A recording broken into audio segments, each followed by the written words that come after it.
Ayan, for today's video, magluto tayo ngayon ng laing, pero ihalo natin yung lubi-lubi na nakuha natin na kunti. Ayan o, lubi-lubi kunti lang. Ito sahog. Ayan, may nyug. Dalawang maliit lang yung nyug natin. Ayan, lalagay na natin yung laing na binilad natin, pero hindi na masyado na bilad dahil lulutuin na kagad. Sariwa ang lulutuin natin. Ilagay na natin para lumambot na siya. Ayan. Marami yan guys, pero pag naluto konti lang. Ayan, dami yan, puno yan mga guys.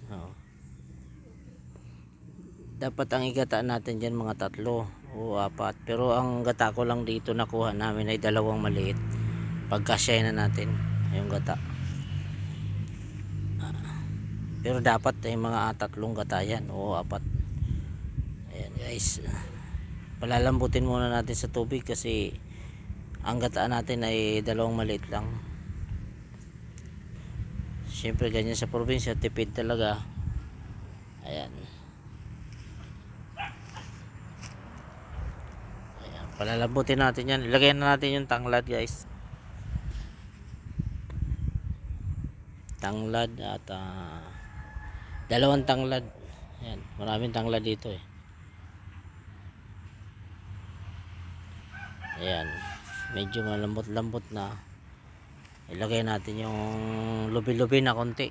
Nakuha natin konti lang. Ihalo na natin dyan. Ayan guys. Asin, lagyan na natin ng asin. Ayan, paluto na siya. Ilalagay na natin yung purong gata kasi patuyo na eh. Ilagay na natin yung puro para ilagay mo muna yung magic sarap, tapos ilalagay na natin yung puro para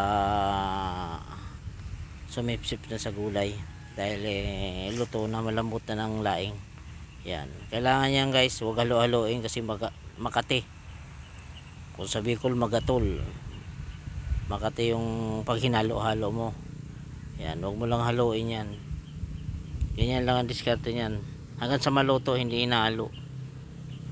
Yan, walang halo-halo yan. Ilagay natin yung siling labuyo, remo-remo. Kung sa Bicol, maliliit na sili. Kung saan-saan lang tumutubo yan mga guys, sa tabi-tabi.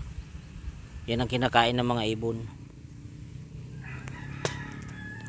Ayan, luto na yan guys. Siyempre, bigyan natin yung tumulong sa atin na pagkuha ng laing. Itong pinsan natin ito. Bigyan natin yung mga pinsan dito. Ayan, bahala na kayo kung makati o hindi. Pero hindi siya makati guys kasi tinikpan ko na siya.